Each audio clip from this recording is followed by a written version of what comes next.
नमस्कार दोस्तों, मैं हूं डॉक्टर तुषार चौथानी।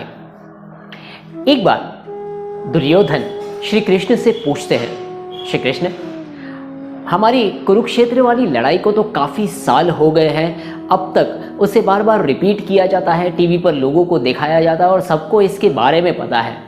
और मैं आपसे ये पूछना चाहता हूँ, मैं भी एक योद्धा था और मैंने भी बहुत अच्छे तरीके से सब चीज़ें सीखी थी और उसे अप्लाई की थी, लेकिन फिर मुझे आपने अपना वो दर्शन क्यों नहीं दिया या फिर आपकी गाइडलाइंस मेरे साथ क्यों नहीं शेयर की? सिर्फ अर्जुन के साथ ही क्यों आपने ऐसा किया? और तब श्री कृष्ण ने कहा, दुर्योधन, मैं तुम्हारे साथ में भी ये कर सकता था, तुम्हें भी मैं अपने दर्शन दे सकता था, लेकिन एक बहुत ही इंपॉर्टेंट चीज अर्जुन ने की जो किसी और ने नहीं की।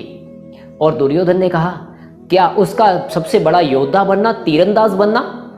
और तभी श्री कृष्ण ने जवाब दिया, नहीं, that was not the case.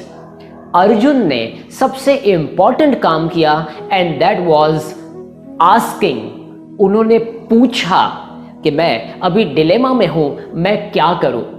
और आपने तो मेरे भागवत गीता के बारे में सुना ही है, आपने देखा है कि उसमें किस तरीके से हमारा कॉन्वर्सेशन चला और कॉन्वर्सेशन होने के बाद में मैंने उसे अपने दर्शन दिए। जब श्री कृष्ण ने ये कहा तब दुर्योधन ने कहा, हाँ, बात तो सही है, मैंने आपसे पूछा नहीं। और फिर श्री कृष्ण ने और भी सामने जवाब दिया कि देखो, मैंने ऑफर किया था कि मैं कुछ चीज़ें आपको दूंगा, आप पूछने के लिए मेरे पास आए थे और आपने मुझसे मांगी थी मेरी नारायणी सेना, और मैंने अपनी सेना आपको दी थी, सही है या नहीं? और तभी दुर्योधन ने कहा, हाँ, आपने बिल्कुल दी थी। My friends, this is the magic, asking. अगर हम लोग फॉलो भी नहीं करेंगे तो क्या आपको लगता है कि आपको आंसर्स मिलेंगे लाइफ में?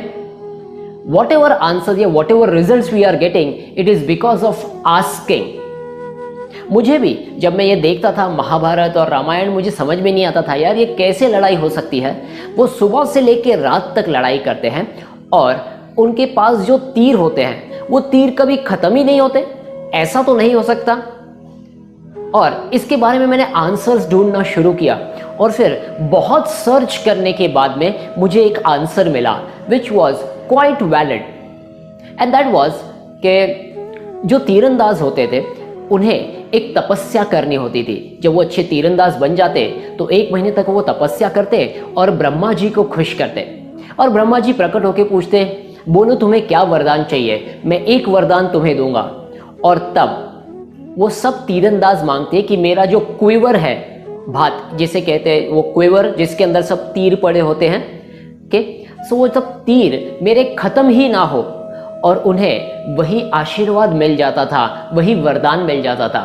तो वो बस अपना वो क्विवर लेते और उसमें तीर कभी खत्म ही नहीं होते। क्या आपको ये आंसर पता था? नहीं ना? यस, मुझे भी नहीं पता था, लेकिन मैंने बहुत फॉलो अप किया, उसके बाद मुझे ये आंसर मिला। क्या आप चीज़ों का फॉलो अप कर रहे हैं? चलो, मैं भी, अगर आपने ये सवाल यहाँ तक देखा, अगर ये वीडियो यहाँ तक देखा है, तो मैं भी आपसे एक सवाल करना चाहता हूँ, क्योंकि मुझे पता ही नहीं चलेगा जब तक मैं ऑफर नहीं करूँगा तो कैसे ये होगा। मैं आप सभी के लिए एक बहुत ही अच्छा 2 days का वर्कशॉप लेकर आ रहा हूँ, which is public speaking for solopreneurs. अगर आपको मेरे अब तक के वीडियोस पसंद आए हैं और अगर आपको लगता है कि मैं थोड़ी भी वैल्यू आप में ऐड कर सकता हूं, आपको ये सब टूल्स और टेक्निक्स शेयर कर सकता हूं, तो मैंने एक 2 days का शॉर्ट वर्कशॉप रखा है, रोज 1.5 घंटे का। ये 2 दिन का वर्कशॉप है। Of course it is price free में नहीं है, because when you pay price you pay attention. और ये सिर्फ 50 लोगों के लिए है। Only first 50 people to register and just for ₹99। If you are interested in this, just ping me, मुझे फेसबुक पर प्राइवेटली पिंग कीजिए, या तो मेरा व्हाट्सएप का नंबर है जो वीडियो के बाद में आता है, उस पर मुझे पिंग कीजिए और मैं इसके और भी डिटेल्स आपके साथ शेयर करूंगा। So continue your learning spree and become a sales superstar.